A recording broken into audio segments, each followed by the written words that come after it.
अस्सलाम वालेकुम students, welcome to my YouTube channel. आज हम लोग स्टार्ट करने वाले हैं चैप्टर नंबर 2 का एक हम टॉपिक ग्राफ। ठीक है, ग्राफ जो है बहुत इंपॉर्टेंट टॉपिक है चैप्टर नंबर 2 का। इसमें से एग्जाम में लाजमी क्वेश्चन आते हैं। इससे पहले हम लोग जो है फंक्शंस को डिटेल में पढ़ चुके हैं। उनकी जो है हमारे पास जो टाइप थी, जो उसके अलावा उसके अंदर जो भी टॉपिक से यूज़ हो रहे थे, वन वन उसकी टाइप थी, वन वन थी, इनटू थी, ऑन टू थी। उसके अलावा उसके डोमेन रेंज किस तरह से निकालते हैं, सारा जो है हम लोगों ने बहुत ही डिटेल में और अच्छे से उसको जो है बहुत ज़्यादा जो है डीपली जाके हम लोगों ने उसे समझा है। तो देन आज हम लोग जो है समझेंगे कि ग्राफ क्या होते हैं, ग्राफ की को इंटरसेक्ट किस तरह से किया जाता है।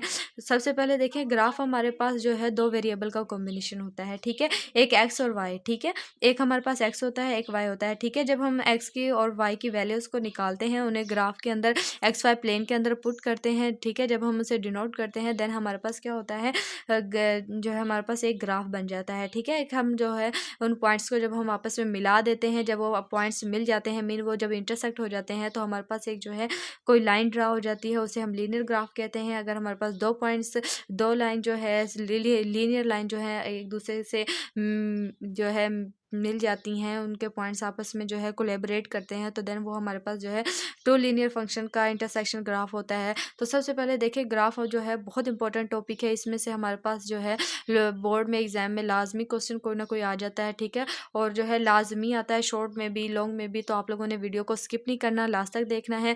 चलिए हम लोग स्टार्ट करते हैं, ताकि आप लोगों का कोई भी पॉइंट जो है ग्राफ से रिलेटेड मिस ना हो। ठीक है, ताकि आप लोगों का हर कॉन्सेप्ट अच्छे से क्लियर हो। आप लोग चाहे उर्दू मीडियम है, हिंदी है, इंग्लिश मीडियम या पढ़ कर आए हैं, आप लोगों को मेरे वीडियो लेक्चर से जो है बहुत अच्छे से समझ आ जाएगी, और जो है आपके कॉन्सेप्ट जो है वो बहुत अच्छे क्लियर होंगे। तो आप लोगों ने वीडियो को लास्ट तक देखना है, स्किप नहीं करना। चलिए से हम लोग स्टार्ट करते हैं, finding the intersection point graphically. ठीक है, सबसे पहले हम लोग जो है इसकी डेफिनेशन देख लेते हैं कि इंटरसेक्शन का क्या मतलब होता है। इसका मतलब देखें, अभी मैंने आपको बताया था कि दो या दो से ज़्यादा पॉइंट के ग्राफ जो हैं वो आपस में क्या कर जाएं, मीट कर जाएं। और कोऑर्डिनेट प्लेन क्या होता है, हमारे पास एक्स वाई प्लेन होता है। ठीक है, वहाँ पर हमारे पास जो है अगर वो आपस में मिल जाएँ तो वो हमारे पास क्या होते हैं, इंटरसेक्ट होते हैं। ठीक है, जब हम उन पॉइंट्स को आपस में मिला देते हैं तो वो हमारे पास जो है इंटरसेक्शन पॉइंट्स बन जाते हैं। ठीक है, तो हम लोग जो है इक्वेशन से जो है इनको ग्राफ्स को समझेंगे अच्छे से। आप लोगों ने वीडियो को लास्ट तक देखना है, ताकि आप लोगों को अच्छे से समझ आ जाए। ठीक है, और आप लोगों ने जो है वीडियो को स्किप कर करके नहीं देखना। अगर आप जब स्किप कर करके देखते हैं तो आप लोगों को अच्छे से समझ नहीं आती। उसके बाद हमारे पास है intersection of a linear function and coordinates के। हमारे पास जो है लीनियर फंक्शन को जो हमारे पास क्या होते हैं, वही लीनियर फंक्शन हमारे पास होते हैं कि वेरिएबल की जो हाईएस्ट पावर होती है वो हमारे पास 1 हो, तो वो हमारे पास लीनियर फंक्शंस होते हैं। ठीक है, कोऑर्डिनेट एक्सिस में। तो देखिए यही हमारे पास यहाँ पे बताया हुआ है। इसके बाद हम लोग जो है एग्जाम्पल और एक्सरसाइज को जब सॉल्व करेंगे, कंप्लीट एक्सरसाइज मैं आप लोगों को सॉल्व कराऊंगी, तो आप लोगों ने वीडियो को लास्ट तक देखना है, स्किप नहीं करना, ताकि आप लोगों को अच्छे से समझ आ जाए। ठीक है, सबसे पहले हम लोग एग्जाम्पल देखते हैं। देखिए हमारे पास एग्जाम्पल है, example number 7, find the point of intersection of a linear function y 2x+6 and coordinate axis graphically. ठीक है, हमारे पास जो है एक ये लीनियर फंक्शन दिया हुआ है, इसको हम लोगों ने क्या करना है, कोऑर्डिनेट में जो है इसे अच्छे ग्राफिकली जो है इसे एक्सप्रेस करना है। ठीक है, तो हमारे पास देखें, हम सबसे पहले हम लोग क्या करते हैं, टेबल लेते हैं। ये हमारे पास y = 2x+6 दिया हुआ है। ठीक है, अगर जब हम लोगों को एक्स और वाई की वैल्यूज़ निकालते हैं, तो हम लोग क्या करते हैं, देखें हमारे पास लीनियर फंक्शन का ग्राफ बनाना हो तो हम लोग ऐसा करते हैं कि देखें हमारे पास जो है वाई का, ये हमारे पास इक्वेशन दी हुई है। ठीक है, फंक्शन दिया हुआ है वाई का। ठीक है, तो हमारे पास जो फंक्शन है इसके अंदर हम क्या करेंगे, एक्स जो दिया हुआ है वेरिएबल, इसके अंदर हम लोग जो है वैल्यूज़ पुट करेंगे, डिफरेंट वैल्यूज़ 0 1 2 -1। ठीक है, सबसे पहले हम लोग छोटी छोटी वैल्यूज़ को जो है इसके अंदर पुट करते हैं। ठीक है, फंक्शन के अंदर जब हम फंक्शन के अंदर वैल्यूज़ को पुट करेंगे तो हमें आंसर मिलेंगे। देखें अगर जब हम इसके अंदर 0 पुट करेंगे, y = x की जगह पे 0 पुट करेंगे तो वो हमारे पास +6 ये हमारे पास आ जाएगा। 2 को जब 0 से मल्टीप्लाई करेंगे 0 हो जाएगा, +6। ठीक है, तो ये हमारे पास y की वैल्यू हमारे पास क्या आ जाएगी, 6 आ जाएगी। देखिए 0 की वैल्यू हमारे पास 6 है, x की वैल्यू हमारे पास 0 है। ठीक है, और हम लोगों ने देखिए x को हमने 0 पुट किया। ठीक है, उसके बाद देखिए हम जब हमने x को 0 पुट किया, हमें y की वैल्यू 6 मिल गई। जब हम x को -1 पुट करेंगे तो हमें 4 मिल जाएगा। इसी तरह 1 पुट करेंगे तो 8 मिल जाएगा। ठीक है, जो हम देखें अब यहाँ पे क्या किया है, जब हमने लोगों ने देखिए ये हमारे पास एक्स वाई प्लेन होता है, ठीक है, इसे हम कोऑर्डिनेट एक्सिस भी कहते हैं, ठीक है। ये हमारे पास जो लाइन हॉरिजॉन्टल लाइन होती है, ठीक है, एक्स एक्सिस को हम हॉरिजॉन्टल लाइन कहते हैं, और जो हमारे पास ये वाई एक्सिस जो इस तरह की लाइन होती है वर्टिकल लाइन, इसे हम जो है वाई एक्सिस कहते हैं, और इसे हम परपेंडिकुलर भी कहते हैं, ठीक है। तो ये हमारे पास जो है देखें, जब हमने 0 पुट किया तो हमें 6 आंसर मिला था, ठीक है, वाई का। तो हमने यहाँ पे वाई की वैल्यूज़ का यहाँ पे इसे डिनोट कर दिया, ठीक है। जब हमने एक्स की वैल्यू देखें -1 पुट की, ठीक है, या देखें यहाँ पे -1 जब हमने पुट किया तो हमें 4 आंसर मिला था, ठीक है। जब हम 1 पुट करेंगे, जब हमने 1 पुट किया तो हमें क्या मिला, 8 मिल रहा है, ठीक है, आंसर। तो जब इसी तरह हम -3 पुट करेंगे तो हमारे पास जो है इसकी वैल्यू क्या आ जाएगी, 0 आ जाएगी, ठीक है, वाई की वैल्यू है। तो वाई की वैल्यू 0 हमारे पास क्या होती है, इधर यहीं पे होगी, ठीक है। तो हम लोगों ने यहाँ पे इसी तरह इसकी वैल्यूज़ को जो है पुट कर लिया है। तो देन अब हमारे पास जो है हम लोगों ने देखिए पॉइंट्स जो हम लोगों ने यहाँ पे डिनोट किए हैं उनको हमने एक लाइन से क्या कर लिया, ड्रॉ कर लिया, ठीक है। इन्हें एक दूसरे के साथ मिला दिया। ये जो हमने एक दूसरे के साथ मिलाया है इसको हम क्या कहते हैं, इंटरसेक्शन कहते हैं, ठीक है। तो हिंस देखिए यहाँ पे बताया हुआ है कि पॉइंट्स -3 और 0 and 6 are the point of intersection of y equal to 2x plus and coordinate axis, ठीक है। ये 0 और 6 और 0 और -3 ये यहाँ से हमारे पास क्या कर रहे हैं, ये इन्हें मिला रहे हैं, ठीक है, एक्स एक्सिस और वाई एक्सिस को। तो ये हमारे पास क्या होगी, इसकी इंटरसेक्शन हो गई है। उसके बाद हमारे पास दिया हुआ है intersection of a 2 linear function. 2 linear function का इंटरसेक्शन हम लोग किस तरह से फाइंड करते हैं, देखें 2 लीनियर फंक्शन का इंटरसेक्शन हमारे पास दिया हो तो हम लोग क्या करते हैं, यहाँ पे भी एक्स में भी वाई के जो फंक्शन 2 दिए हुए हैं इनों में हम लोग जो है एक्स की वैल्यूज पुट करेंगे, देन हमारे पास दोनों के आंसर डिफरेंट मिलते जाएंगे, ठीक है। और जहाँ पे उनके आंसर सेम हो जाएंगे देन वहाँ पे क्या होगा कि दोनों ग्राफ जो है आपस में मिल जाएंगे। देखें यहाँ पे हमारे पास देखें पहले हमने -1 पुट किया एक्स की वैल्यू, तो देखें फर्स्ट हमें क्या मिली है, एक एक्स की वैल्यू हमारे पास देखिए -1 आ गई है, ठीक है, -1। ये देखें यहाँ पे हम लोगों ने एक पॉइंट बना लिया और जो है दूसरे की क्या आ गई, एक +7 आ गई, वो हमने यहाँ पे ड्रॉ कर लिया है, ठीक है। इसी तरह हम लोग जो है इनका ग्राफ को ड्रॉ करेंगे, देखें, और जब हम लोग एक्स की वैल्यू 1 पुट करेंगे, ठीक है, इन दोनों इक्वेशंस में 1 पुट करेंगे तो हमारे पास दोनों के आंसर क्या आ जाएंगे, +5 आ जाएगा, ठीक है, दोनों का। तो दोनों का जब हमें दोनों वैल्यूज हमें एक ही आंसर दे रही हैं तो मीन के वो एक ही पॉइंट पर आंसर वाई का एक आंसर आ रहा है, ठीक है। तो वाई जो है हमारे पास एक ही आंसर दे रहा है 5 5, ठीक है। जब इसका 5 5 दे रहा तो ये 5 तो यहीं पर है, तो हम लोग क्या करेंगे यहाँ पे डिनोट करेंगे, ठीक है, इस पॉइंट को। तो हम लोग जो है जब देखें दोनों लाइन को, दोनों ग्राफ्स को ड्रॉ करेंगे तो वो हमारे पास इस पॉइंट पे एक दूसरे को क्या करेंगे, कट करेंगे, और जहाँ पे ये कट करेंगे एक दूसरे को वो हमारे पास इनका क्या होगा, इंटरसेक्टिंग पॉइंट होगा, ठीक है, वो हमारे पास इनका इंटरसेक्टिंग पॉइंट होता है। देखें by plotting the above points we see that 1 और 5 is the point of intersection of both straight lines are shown in figure, ठीक है। ये हमारे पास यहाँ पे x y coordinates plane graph में दिखाया हुआ है, ठीक है। उसके बाद हमारे पास जो है नेक्स्ट टॉपिक जो है वो हमारे पास है intersection of a linear function and coordinative function, ठीक है, लीनियर फंक्शन और प्लस कोऑर्डिनेटिव फंक्शन। आपको मैं एक बात बता दूं कि लीनियर फंक्शन का जो ग्राफ होता है वो हमारे पास स्ट्रेट लाइंस होती हैं, ठीक है, जिस तरह से हमारे पास स्ट्रेट लाइन है। और जो हमारे पास लीनियर फंक्शन और कोऑर्डिनेटिव फंक्शन का जो फंक्शन होते हैं ना, कोऑर्डिनेटिव फंक्शन के होते हैं जिसमें हमारे पास एक्स की पावर क्या हो जाए, स्क्वायर हो जाए, ठीक है, एक्स की पावर हमारे पास स्क्वायर में आ जाए। जैसे हमारे पास होता है ax² प्लस bx+c, ठीक है। ये हमारे पास क्या होती है, आप लोगों ने इसे मैट्रिक में देखा होगा कि ये हमारे पास एक क्वाड्रेटिक इक्वेशन होती है, ठीक है। इसे हम डिफरेंट वैल्यू से फाइंड करते हैं, इसको क्वाड्रेटिक फार्मूला से, कंप्लीटिंग स्केयर से जो है हम और फैक्टर्स बना के सॉल्व करते थे, ठीक है। इस तरह के अगर हमारे पास फार्मूला वो क्वेश्चन आते थे, फार्मूला ये हम यूज़ करते थे। तो देन हमारे पास जो है क्वाड्रेटिक इक्वेशंस होती है, ठीक है। और क्वाड्रेटिक इक्वेशन हमारे पास क्या होती है, एक पैराबोलिक फॉर्म होती है, ठीक है, पैराबोला। और पैराबोला हमारे पास क्या होता है, ये इस तरह से यू की इस तरह से, ठीक है, किसी भी हम एक्स वाई लेट कर लें, ये हमारे पास एक्स वाई प्लेन है, ठीक है। जो हमारे पास यू की फॉर्म में हमारे पास आता है वो हमारे पास क्या होता है, पैराबोला होता है, ठीक है। देखें ये हमारे पास एक्स वाई प्लेन है, ये हमारे पास क्या है, पैराबोला, ये पॉजिटिव पैराबोला है। और ये हमारे पास क्या है, जब हमारे पास एक्स की वैल्यू नेगेटिव हो तो ये हमारे पास नीचे ड्रा हो जाता है, ये हमारे पास नेगेटिव पैराबोला होता है, ठीक है, पैराबोलिक फंक्शन होता है। देखें a line and a parabola can either intersect at a 2 points, ठीक है। वो हमारे पास क्या होना चाहिए, 2 पॉइंट पे टच करनी चाहिए लाइन जो है हमारे पास पैराबोला की। देखिए ये हमारे पास पैराबोला है, कोई एक हमारे पास स्ट्रेट लाइन है, वो हमारे पास इस पॉइंट के दोनों पॉइंट को टच करनी चाहिए या इसके किसी एक पॉइंट को टच करनी चाहिए, ठीक है। ऐसा नहीं होना चाहिए कि वो किसी एक भी पॉइंट को टच ना करे और जो है अलहदा से यहाँ से ऐसे गुजर जाए, ठीक है। वो हमारे पास क्या होगा, इंटरसेक्टिंग पॉइंट फंक्शन नहीं होगा, ठीक है, उसका सोल्यूशन हमारे पास पॉसिबल ही नहीं होगा। तो देखिए हमारे पास दिया हुआ है कि 1 पॉइंट और नॉट इंटरसेक्ट एट ऑल, ठीक है। If 2 solutions the system has 2 point of intersection, a single solution indicate there are only 1 intersection point, ठीक है। अगर एक जगह पे है वो हमारे हमारे पास जो है इंटरसेक्ट कर रही है तो वो हमारे पास क्या होगा, ओनली वन इंटरसेक्टिंग पॉइंट होगा, ठीक है। सजेस्टिंग दैट लाइन में बी टेजेंट, ठीक है। और अगर वो एक ही पॉइंट पे कर रही है, सिंगल पॉइंट है, तो वो हमारे पास जो है पैराबोला क्या होगा, टेजेंट लाइन होगी, ठीक है।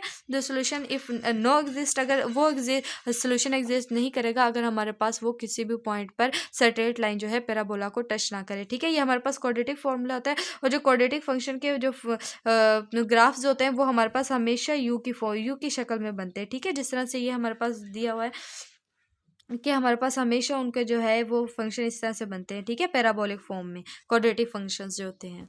ये देखें, हमें हमारे पास यहाँ पे हमें ग्राफ में बताया हुआ, देखें एक ये हमारे पास जो है उन्होंने दिया हुआ दो सोल्यूशन है। देखें ये स्ट्रेट लाइन जो है, जो इस तरह की शक्ल होती है ना, वो हमारे पास क्या होती है, पैराबोलिक फॉर्म होती है। मैं भी आपको बता के रही हूँ, इस तरह की जो होती है वो हमारे पास पैराबोला होता है, ठीक है। इस तरह से हम इसे डिनोट करते हैं पैराबोलिक फंक्शन को। देखिए ये हमारे पास एक पैराबोला दिया हुआ है, इसमें हमारे पास एक स्ट्रेट लाइन है, ठीक है। हम क्या भी पीछे हमारा टॉपिक है कि हमारे पास एक लीनियर है और एक क्वाड्रेटिक इक्वेशन है, ठीक है। दो चीज़ें हमारे पास, लीनियर फंक्शन है और एक क्वाड्रेटिक फंक्शन भी है, दो फंक्शन है। तो हमारे पास देखें एक ये हमारे पास हो गया क्वाड्रेटिक और ये हमारे पास हो गया लीनियर, दो पॉइंट पे टच कर रही है, ठीक है। इसके हमारे पास क्या होंगे, दो सोल्यूशन होंगे। तो देखें ये हमारे पास एक पॉइंट पे टच कर रही है पैराबोला को, ठीक है, और ये हमारे पास क्या होगा, हमारे पास वन सोल्यूशन होगा। और देखें ये हमारे पास किसी भी पॉइंट पे टच नहीं कर रही, हमारे पास ये क्वाड्रेटिक फंक्शन जो है उसे किसी भी पॉइंट पे टच नहीं कर रही, इसका मतलब है इसका कोई सोल्यूशन नहीं होगा, ठीक है। उसके बाद हमारे पास जो है नेक्स्ट एग्जाम्पल जो है ये हमारे पास ये बताया हुआ है कि देखिए लीनियर फंक्शन है y x minus x plus 3, quadratic function है और ये ग्राफिकली है, ठीक है। और इसके तो हम लोग जो है अभी देख कर आए हैं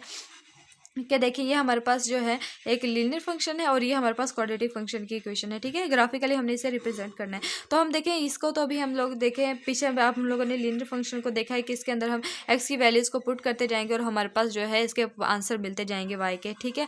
और इसी तरह जब हमारे पास क्वाड्रेटिक फंक्शन आ जाता है तो हम लोग जो है उसे क्या करते हैं कि हम लोग इसमें वाई इंटरसेप्ट करते हैं। वाई इंटरसेप्ट करने का क्या मतलब होता है कि हमारे पास जो है हम यहाँ पे देखें वैल्यूज़ को, जब हमारे पास इस तरह से क्वाड्रेटिक फॉर्म बन जाती है तो हम लोग क्या करते हैं, हम लोग यहाँ पे इंटरसेप्ट निकालते हैं। देखें वाई इंटरसेप्ट का क्या मतलब होता है, इसका मतलब होता है कि हम लोगों ने एक्स की वैल्यू क्या करनी है, ज़ीरो पुट करनी है, ठीक है। और जब हमारे पास जो है एक्स इंटरसेप्ट का मतलब होता है कि हमारे पास जो है हम लोगों ने यहाँ पे एक्स इंटरसेप्ट में वाई की वैल्यू हमने ज़ीरो रखनी है, ठीक है। यहाँ पे हमने एक्स की वैल्यू ज़ीरो रखनी होती है अगर हमारे पास वाई इंटरसेप्ट हो तो, ठीक है। तो हमारे पास वाई का आंसर आ जाता है। और देन जब हमारे पास जो है हम एक्स को इंटरसेप्ट करते हैं तो हम लोग वाई को ज़ीरो कर देते हैं, ठीक है। देखिए जब यहाँ पे हम लोग एक्स वाई इंटरसेप्ट करेंगे तो एक्स की वैल्यू ज़ीरो, जब हम यहाँ पे ज़ीरो पुट करेंगे ये भी ज़ीरो हो जाएगा, ये भी ज़ीरो हो जाएगा, हमारे पास ये 3 आ जाएगा, ठीक है। इसी तरह देखिए जब हम लोग जो है यहाँ पे वाई इंटरसेप्ट करेंगे, जब यहाँ पे वाई इक्वल टू ज़ीरो किया हम लोगों ने तो मीन के एक्स की वैल्यू हमारे पास आ जाएगी, ये देखें आ गई है, ठीक है। 0.6 भी ले पॉइंट में भी आंसर आ जाता है। जब हम स्क्वायर रूट को जो है सॉल्व करेंगे तो हमारे पास इस तरह आ जाएगा। और ये हम लोगों ने यहाँ पे क्या किया, क्वाड्रेटिक इक्वेशन का फॉर्मूला लगाया है, ठीक है। जैसे हमारे पास वो फार्मूला होता है ना, minus b plus minus b square minus 4ac square root divided by 2a, ठीक है। ये हम लोगों ने यहाँ पे क्या किया है, क्वाड्रेटिक इक्वेशन का फॉर्मूला लगाया है। तो देन हम लोगों ने इसे सॉल्व कर लिया, ठीक है। क्वाड्रेटिक इक्वेशन जो होती है हमारे पास, उसे हम फंक्शन होता है या इक्वेशन होती है, उसे हम जो है क्वाड्रेटिक फॉर्मूला से सॉल्व करते हैं, ठीक है। देन हम लोग जो है, और पैराबोला को हमेशा सॉल्व करने के लिए हमारे पास जो इसके दो वर्टेक्स यूज़ होते हैं, एक एच होता है और एक के, ठीक है। और इसके हमारे पास जो है 4 सोल्यूशन आते हैं, ठीक है। जो हमारे पास जो है क्वाड्रेटिक फंक्शन हो प्लस लीनियर फंक्शन भी दिया हो तो हमारे पास उसके कितने 4 पॉइंट्स होते हैं उसके, ठीक है। देखें एक हमारे पास पैराबोला के जो है हमारे पास जो है फंक्शंस होते हैं, इसके पॉइंट्स आपस में जो है कोलैबोरेट करते हैं। देन हमारे पास इसके वर्टेक्स भी होते हैं पैराबोला के, ठीक है। वो हमारे पास पैराबोला के जो वर्टेक्स होते हैं वो हमारे पास होते हैं एच और के, ठीक है। एच का फॉर्मूला हमारे पास होता है माइनस बी ओवर 2a, और के जो है ये एच जो है ये हमारे पास जो है हॉरिजॉन्टल वर्टेक्स होता है और के जो है ये हमारे पास वर्टिकल वर्टेक्स होता है, ठीक है। और ये हमारे पास जो है हॉरिजॉन्टल होता है। और जब हमारे पास इसका फॉर्मूला होता है माइनस बी ओवर 2a, ठीक है। उसके बाद जो हमारे पास के होता है इसका फॉर्मूला होता है हमारे पास जी ऑफ एच, मीन के एच का फंक्शन जो है हम लोगों ने एच की जो वैल्यू है हमने इस फंक्शन के अंदर जो हमारे पास इसकी इक्वेशन दी होती है क्वाड्रेटिक फॉर्मूला की, इसके अंदर जो है हमने पुट करना होता है, ठीक है। ये जो हमारे पास 3 जो हमारे पास इसका आंसर आया है, ये देखें जो हमारे पास 3 आंसर आया है, इसको हम जो है इस इक्वेशन में पुट करेंगे इस फंक्शन में, ठीक है। और देन हमारे पास जो है इसका आंसर जो आ जाएगा, ठीक है, जो हमारे पास वर्टिकल वर्टेक्स है उसका आंसर आ जाएगा, ठीक है। तो देन हमारे पास देखिए वर्टेक्स की वैल्यू आ गई 3 और 6, ठीक है। तो ये x3 जो है ये हमारे पास x को डिनोट करता है और ये जो है हमारे पास -6 वर्टिकल को शो करता है, ठीक है। ये जो यहाँ पे हमारे पास जो है ये पैराबोला बना हुआ है, इसके जो यहाँ पे ये जो पॉइंट्स होता है इसे हम क्या कहते हैं, वर्टेक्स बोलते हैं, ठीक है। तो देखें हमारे पास जो है लीनियर फंक्शन जो है इसको हम लोगों ने यहाँ पे इसकी वैल्यूज पुट की, 1 पुट किया तो हमारे पास जो 0 पुट किया तो हमारे पास इसकी वैल्यू 3 आ रही है, ठीक है। और जो है जब हम इसके अंदर डिफरेंट और वैल्यूज़ पुट करेंगे तो हमारे पास इसकी वैल्यू चेंज होती जाएगी, ठीक है। इसी तरह से देखें हम लोगों ने इस वैल्यूज़ को जो है यहाँ पे पुट कर लिया है, ठीक है। पुट करने के बाद हमारे पास आंसर आए थे उन्हें हम डिनोट करने के बाद हम लोगों ने उन्हें आपस में मिला दिया है, तो देन हमारे पास इसका ग्राफ ड्रा हो गया है, ठीक है। उसके बाद हमारे पास होता है square root function. Square root function में हमारे पास क्या होता है कि स्क्वायर रूट फंक्शन के जो ग्राफ होता है वो हमारे पास जो है इसकी वैल्यू हमेशा जो है पॉजिटिव होती है, ठीक है। स्क्वायर रूट के अंदर कभी भी हमारे पास नेगेटिव वैल्यू पुट नहीं कर सकते क्योंकि वो हमारे पास जो है कॉम्प्लेक्स आयोटा फॉर्म में चली जाती है, तो इसमें हम लोग जो है हमेशा पॉजिटिव वैल्यूज ही पुट करते हैं, ठीक है। तो इसमें हम लोग जो है इसमें हमें क्लियरली डोमेन रेंज इसकी पता चल जाती है इसी से। तो देन हम लोग जो है जो हम पुट कर रहे होते हैं वो इनपुट जो हम देते हैं वो हमारे पास डोमेन होती है, जो आउटपुट मिलती है हमें वो हमारे पास रेंज होती है, ठीक है। तो हमारे पास देखें वाई जो हमारे पास इक्वल होता है 2 स्क्वायर रूट एक्स प्लस 1 के, ठीक है। तो हम लोगों ने यहाँ पे क्या करना है कि इसमें हम लोगों ने जो है पॉजिटिव वैल्यूज पुट करनी है, मीन के 0 से बड़ी वैल्यू पुट करनी है, 0 1 2 3 4 5 इस तरह से वैल्यूज पुट करनी है और इस ग्राफ के अंदर पुट करते जाएंगे, देन हमें इसका जो है आंसर मिलता जाएगा, ठीक है। जो हमें आंसर मिलते जाएंगे वो हमारे पास क्या होंगे, उसकी रेंज होगी, ठीक है। तो हमारे पास देखिए जब हमने 0 पुट किया तो हमारे पास इसका आंसर जो है 1 आ गया, ठीक है। वाई की वैल्यू ये हमारे पास वर्टिकल जो है वाई है, ठीक है। ये वाई के नंबर्स दिए हुए हैं, सारी वैल्यूज़ जो पॉइंट दी हुई हैं वैल्यूज़ ये सारी वाई की हैं, जो यहाँ पे हमारे पास वैल्यूज़ दी हुई हैं ये हमारे पास एक्स की हैं, ठीक है। तो देखें यहाँ पे हमारे पास जब हम 0 पुट किया तो हमारे पास 1 आ गया, 1 पुट करेंगे तो हमारे पास वाई की वैल्यू 3 आ रही है, जब हम 2 पुट कर रहे हैं तो हमारे पास 3.8 आ रही है, 3.8 का मतलब 3 के करीब 3 वैल्यूज़, ठीक है। तो देन हम लोग जो है इसी तरह से हम लोग इसे जो है ड्रा करते जाएंगे, तो पॉइंट्स को लिखते जाएंगे और इसी तरह से हम जब इनको जो है पॉइंट्स को आपस में मिला देंगे तो वो हमारे पास क्या हो जाएगी, उसका इंटरसेक्ट हो जाएगा, ठीक है। तो हमारे पास इसका ग्राफ ये जो है स्क्वायर रूट का ग्राफ जो है मोस्टली जो हमारे पास होता है ओरिजिन से स्टार्ट होता है, ठीक है। आहिस्ता आहिस्ता जो है वो हमारे पास क्या होता है, इंक्रीज करता जाता है। इसी तरह हम लोग जो है इसकी वैल्यूज जो है 10 तक या 5 तक 6 तक इस तरह कम भी निकाल सकते हैं, कुछ ज़रूरी नहीं है कि आप ज़्यादा निकालें, ठीक है। अपनी जो है आप जो आसानी के लिए जो है जितनी आपको आसान वैल्यूज़ लगें कि आप लोगों को ईज़िली जो है सॉल्व कर सकते हैं, कि ईज़िली आप जो है आप जितनी वैल्यूज़ लेना चाहें ले सकते हैं, ठीक है। जो आप लोगों के लिए आप लोगों को आसानी लगे, आप 4 तक ले सकते हैं, 5 तक ले सकते हैं, बस आपको जो है थोड़ा सा हिंट मिलना चाहिए कि ये ग्राफ जो है हमारा किस डायरेक्शन में जा रहा है, ठीक है। उसके बाद हमारे पास जो है क्यूब रूट फंक्शन का ग्राफ है, ठीक है। और एक क्यूब रूट फंक्शन का ग्राफ जो है हमारे पास जो है इसके अंदर हम पॉजिटिव नेगेटिव वैल्यू पुट कर सकते हैं, ठीक है। नेगेटिव भी वैल्यूज पुट कर सकते हैं और पॉजिटिव भी वैल्यू पुट कर सकते हैं, ठीक है। इसका जो फंक्शन होता है ना क्यूब रूट फंक्शन का जो ग्राफ होता है वो हमारे पास जो है एस शेप का होता है, ठीक है। एस शेप का आप देखें ये हमारे पास क्या आ रहा है, एस शेप में आ रहा है, ठीक है। इसी तरह इसका जब हम वैल्यूज पुट करते हैं एक्स की जो वैल्यूज होती है वो हम खुद से पुट करते हैं, ठीक है। हमें वैल्यूज दी नहीं होती कि हमने ये वैल्यू दी हुई है ये पुट करनी है, नहीं, हम अपनी जो है जो हमें ईजी लगता है, जो हमारे लिए हेल्पफुल हो, जो हमें आसान लग रही होती हैं वो हम वैल्यूज़ जो हमारा दिल करता है ना हम वो वैल्यूज़ जो है इसके अंदर फंक्शन के अंदर पुट करते हैं, ठीक है। उन वैल्यूज़ को हम इसके अंदर पुट करते हैं, देन वो हमें उसका कोई ना कोई आंसर मिल रहा होता है इस फंक्शन के अंदर। ये -5 को हम लोग जो है इसके अंदर पुट करेंगे, ठीक है, एक्स की जगह पे, देन हमारे पास जो है इसका आंसर जो हमें कोई ना कोई मिलता रहेगा, ठीक है। जो हमें आंसर मिलते रहेंगे उसको हम लोग जो है यहाँ पे वाई की वैल्यूज़ के वाई की वैल्यूज़ के सामने जो है उन्हें प्लॉट करते रहेंगे, देन हमारे पास जो है उसका सोल्यूशन, फिर जब हम पॉइंट को लगा देंगे तो हम लोग जो है उन्हें ड्रॉ कर देंगे, हमारे पास उसका ग्राफ बन जाएगा, ठीक है। उसके बाद हमारे पास आ जाता है कि भाई रियल लाइफ एप्लीकेशन जो है, रियल लाइफ में हम लोग ग्राफ्स को कहाँ यूज़ करते हैं। भाई ग्राफ का तो बहुत ज़्यादा यूज़ है रियल लाइफ में। देखिए जब हम लोग जो है कोई भी चीज़ जो है वो इंक्रीज़ कर रही हो डिक्रीज़ कर रही हो उसे हम शो करने के लिए ग्राफ्स का यूज़ करते हैं। बिल्डिंग्स बनाने के लिए जब हम कोई भी बिल्डिंग बना रहे होते हैं हर जगह जो है तो हम लोग जो है नक्शा तैयार करते हैं और ग्राफ्स की हेल्प से ही वो जो है हमारे पास जो है उसका मैप तैयार होता है।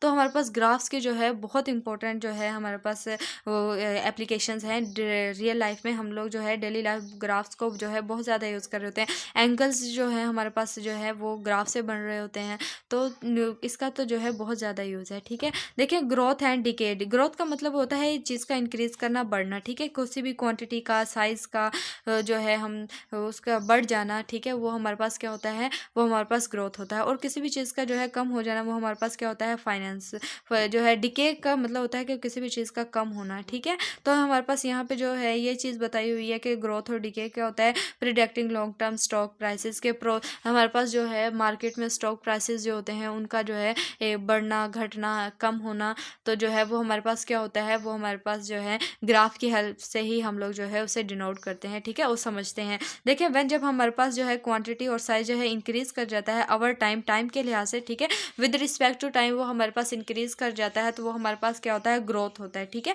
किसी भी चीज़ को जो है उसका जो है किसी भी चीज़ का जो है क्वांटिटी बढ़ जाना, मिकदार बढ़ जाना, तो वो हमारे पास क्या होता है, ग्रोथ होती है। ठीक है, जिस तरह से हमारे पास जो है यहाँ पे देखें हमारे पास बताया हुआ है कि money in a bank account earning insist it growths larger a population rabbits increase over month. ठीक है, जिस तरह से हमारे पास जो है बैंक होता है, बैंक में हमारे पास जो है जो हम लोग वहाँ पे अपनी पैसे रखते हैं, या हमारे पास जो भी अमाउंट होती है वो हम बैंक में जमा करवाते हैं। जैसे जिस तरह से हम जमा करवाते जाते हैं वो हमारे पास क्या होती है, आहिस्ता आहिस्ता इंक्रीज करती जाती है। ठीक है, इसी तरह हमारे पास जो रैबिट्स की पॉपुलेशन होती है वो भी हमारे पास अवर मंथ विद इन 2 मंथ जो है उनकी पॉपुलेशन जो है बढ़ती रहती है। ठीक है, सबसे ज़्यादा पॉपुलेशन जो है रैबिट्स की बढ़ती है। और देखें जब हमारे पास जो है उन्होंने कहा है डिक्रीज क्वांटिटी और size over time is it is called decay. ठीक है, वो हमारे पास क्या कहलाता है, डिके कहलाता है। ठीक है, for example are radioactive substance is losing its strength over years. ठीक है, हम क्या करते हैं कि कोई जो भी हमारे पास रेडियो एक्टिव होता है, कोई सब्सटेंस होता है, वो क्या करता है, हर साल अपनी स्ट्रेंथ क्या करता है, कम करता रहता है। ठीक है, उसकी रेडिएशन जो है आहिस्ता आहिस्ता कम हो रही होती है। ठीक है, इसी तरह हमारे पास एक कप होता है। ठीक है, उसके अंदर जब हम कोई कॉफ़ी डाल के रखते हैं, गरम गरम कॉफ़ी डाल के हम रख देते हैं, रूम में रख दें या कहीं भी रख देते हैं, तो हम क्या करते हैं, वो हमारे पास रूम टेम्परेचर के मुताबिक जो है वो हमारे पास वो ठंडी हो जाती है। ठीक है, जितना हमारा रूम टेम्परेचर होता है उस हिसाब से हमारी कॉफ़ी जो है वो ठंडी हो जाती है। ठीक है, आहिस्ता आहिस्ता क्या होता है कि उसकी जो कूलिंग है वो क्या हमारे पास क्या होती है, कम होना शुरू हो जाती है। ठीक है, कूलिंग डाउन ओवर टाइम। ठीक है, तो देन हमारे पास उसके बाद हमारे पास एग्जाम्पल दी हुई है कि value of a stock following exponential growth model. ठीक है, हमने क्या करना है कि एक एक्सपोनेंशियल ग्रोथ प्रोडक्ट मॉडल बनाना है। ठीक है, वो हमारे पास देखिए उसका फॉर्मूला हमारे पास दिया हुआ है P of T P not E T R T. ठीक है, ये आर टी हमारे पास इसका फॉर्मूला है। देन हमारे पास हम पी नॉट जो है ये हमारे पास क्या है, इनिशियल स्टॉक है, और आर जो है ये हमारे पास क्या है, ग्रोथ रेट है पर ईयर, हर साल जो है उसका जो ग्रोथ जो उसकी बढ़ रही होती है वो रेट दिया हुआ है। देन उसके बाद हमारे पास ये दिया हुआ है कि हर साल जो है कितना टाइम बढ़ रही होती है। ठीक है, सपोज करें हमारे पास जो है अब करंटली जो हमारे पास वैल्यू है उसकी है 5000। ठीक है, देन हमने क्या करना है, एक्सपेक्ट करना है growth at rate of 5% per year, और 5000 हमें दी हुई है कि तो हम लोगों ने इस रेट को एक्सपेक्ट करना है कि ये हमारे पास हर साल क्या करे, 5% ग्रो करता रहे। ठीक है, देन हम लोगों ने फाइंड क्या करना है, वो मोस्ट इंपॉर्टेंट चीज़ है, हम लोगों ने फाइंड करना है कि find the value of stock after 10 year, 10 साल के बाद हमारे पास जो है स्टॉक की वैल्यू क्या होगी। और देन हमारे पास जो है वो वैल्यू जो है अगर how many years will the stock double in values. ठीक है, अगर हमारे पास उन्होंने कहा है कि 10 साल बाद हमारे पास उस स्टॉक की वैल्यू क्या होगी। ठीक है, 10 साल बाद वो जो वैल्यू होगी फिर हमने उसका क्या करना है, उसका डबल फाइंड करना है। ठीक है, और कितने जो है साल लगेंगे उसको डबल करने में। ठीक है, तो सबसे पहले हमने देखना है कि स्टॉक की 10 साल बाद क्या वैल्यू होगी, फिर हम देखेंगे कि उस वैल्यू को हम डबल किस तरह से कर सकते हैं। ठीक है, कितने साल लगेंगे हमें डबल करने में। पहले तो हम देखते हैं कि भाई 10 साल लगाते हैं कि हम लोगों को स्टॉक को उसकी वैल्यू कितनी होगी। ठीक है, 10 साल हम लोगों ने लगाया है, डबल नहीं किया, सिंगल पे ही हम लोग जो है काम चला रहे हैं 10 साल तक, तो हम देखते हैं कि भाई क्या उसकी वैल्यूज आएगी। ठीक है, तो हमारे पास देखें ये हमारे पास एक्सपोनेंशियल फॉर्मूला ग्रोथ का दिया हुआ है, तो हम लोगों ने यहाँ पे ये पी नॉट और ये हमारे पास फॉर्मूला 0.05। अब आप लोगों ने सोचना कहाँ से आ गया है। ठीक है, तो देखिए अब हमारे पास क्या था कि हमारे पास 5000 था। ठीक है, अब हमने क्या करना है, इस ग्रोथ रेट को हमने 10 साल तक क्या करना, 5% बढ़ाना है। ठीक है, तो हम लोगों ने क्या करना है कि ये जो हमारे पास 5000 दिया हुआ है इसको हम क्या करेंगे, 10,000 से क्या करेंगे, डिवाइड कर देंगे। ठीक है, जब हम इसको 5000 को 10,000 से डिवाइड करेंगे तो ये हमारे पास क्या आ जाएगा, 0.05। ठीक है, ये हमारे पास क्या है, ये है हमारे पास इसकी 5% ग्रोथ। ठीक है, 10 साल के अंदर जो हमारे पास नेक्स्ट आने वाले 10 साल हैं। तो हम लोग क्या आने वाले 10 साल में की ग्रोथ ये होगी, ठीक है। तो हमारे पास हमने क्या करना है कि अभी जो हमारे पास ये जो वैल्यूज़ आ गई हैं पी आर और टी की, ठीक है, टाइम तो हमारे पास हमें पता है ना 10 साल था, तो 10 हम लोगों ने इस तरह इन वैल्यूज़ को हमने इसमें पुट करेंगे, ठीक है। तो हम लोगों ने इसके अंदर पुट करने के बाद हम लोग जो है इन्हें सॉल्व करेंगे कैलकुलेटर्स की हेल्प से। तो देन हमारे पास जो है इसका आंसर आ जाएगा 8244, ठीक है। तो हमारे पास देखें 10 साल आने वाले 10 साल के बाद जो हम लोगों ने स्टॉक किया है, जो चीज़ हम लोगों ने स्टॉक की है, जो कोई भी चीज़ थी हमारे पास, उसकी जो है 10 साल के अंदर उसकी कीमत कितनी हो जाएगी, 8242, ठीक है, 8242 रुपये हो जाएगी, मीन के 8244 रुपये। तो देन देखिए इसमें तो हमें मुनाफा ही हो रहा है, कीमत बढ़ रही है, 5000 थी और अब हमारे पास 8244 हो गई है, ठीक है। देन हम लोगों ने दूसरा उसका क्या करना है कि अब हमने फाइंड करना है कि भाई अब जो है 10 साल में तो उसकी जो है वैल्यू इतनी हो गई है कीमत, तो अगर जो है हमारे पास उसकी डबल जो है इसकी जो है वैल्यू कितने सालों में होगी, ठीक है, डबल इसकी 10 साल में तो इतनी है, तो इसका डबल कितने साल में होगा। तो उसके लिए हम लोग क्या करेंगे, जो हमारे पास फॉर्मूला दिया हुआ है इसको जो है 2p नोट कर देंगे, ठीक है, और p नोट के जो है इसका फॉर्म ये जो वैल्यू है ये यहीं पे पुट करेंगे, ठीक है। 2 is equal to e naught square, यहाँ पे सबसे पहले हम लोग क्या करेंगे 2 से डिवाइड कर लेंगे दोनों साइडों पे, और देन और क्या करेंगे हम लोग जो है इसको जो है लॉग ले लेंगे, ठीक है। ये ई जो है इसको ख़त्म करने के लिए हमें जो है एंटी लॉग लेना पड़ता है, ठीक है, नेचुरल लॉगरिथम जिसे हम कहते हैं। तो देन हम जब हम वो लेंगे तो उससे हमारे पास ई की वैल्यू ख़त्म हो जाएगी। देन हम लोग जो है यहाँ पे हमारे पास इस तरह से इसका फॉर्मूला आ जाएगा, ठीक है। ये जो है हम लोगों ने टाइम निकालना है ना, कितना टाइम लगेगा, तो उसके लिए हम लोग क्या करेंगे टी को टाइम को यहीं पे रहने देंगे, आर को इसके नीचे ले जाकर क्या करेंगे डिवाइड कर देंगे, ठीक है, इस तरह से। और log ऑफ 2 लेंगे तो हमारे पास 0.6931 आ जाएगा, और ये जो आर जो है हमारे पास इसकी वैल्यू 0.05 थी। देन हम इसे डिवाइड करेंगे तो हमारे पास ये आंसर आ जाएगा 13.186, ठीक है। तो मीन के हमें डबल उसकी वैल्यू करने के लिए हमें क्या करना पड़ेगा कि हमें 14 साल लगेंगे अप्रोक्सीमेटली। मीन के देखिए ये जब 8 को जब हम इधर राउंड ऑफ करेंगे ये हमारे पास जो है 3 4 हो जाएगा, ठीक है। ये हमारे पास इसे 14 भी लिख सकते हैं, अप्रोक्सीमेट वैल्यूज होती हैं, ठीक है। तो उसका मतलब ये हो गया कि हमारे पास 14 साल लगेंगे उसको जो है अप्रोक्सीमेट वैल्यू को इसको यहाँ तक लाने के लिए, ठीक है। तो उसके बाद हमारे पास नेक्स्ट जो एग्जांपल है वो हम लोगों ने खुद करनी है, बहुत ही ईजी एग्जांपल है, ठीक है। आप लोगों को इसकी जो है अच्छे से समझ आ जाएगी, ठीक है। मैंने आप लोगों को ग्रोथ और डीके बता दिया है, ठीक है। आज का लेक्चर बस यहीं तक था। इसके बाद हम लोग जो है नेक्स्ट इसकी एक्सरसाइज को सॉल्व करेंगे। तो आप लोगों ने जो है नेक्स्ट लेक्चर में जो है उसको आप लोगों ने उसको भी बहुत अच्छे से देखना है, और ताकि आप लोगों अगर आप लोगों जो है नेक्स्ट लेक्चर में इसी एक्सरसाइज को भी अच्छे से सॉल्व करना चाहते हैं तो आप लोगों ने क्या करना है कि मेरे चैनल को सब्सक्राइब करना है, और वीडियो को अगर आप लोगों को सही समझ आई हो तो आप लोगों ने इसे लाइक कर देना है और चैनल को सब्सक्राइब कर देना, ताकि मेरे जो है नेक्स्ट इसकी एक्सरसाइज की जो वीडियो आएगी वो आप लोगों को बआसानी मिल सके। मिलते हैं अब नेक्स्ट वीडियो लेक्चर में, तब तक के लिए अल्लाह हाफिज़।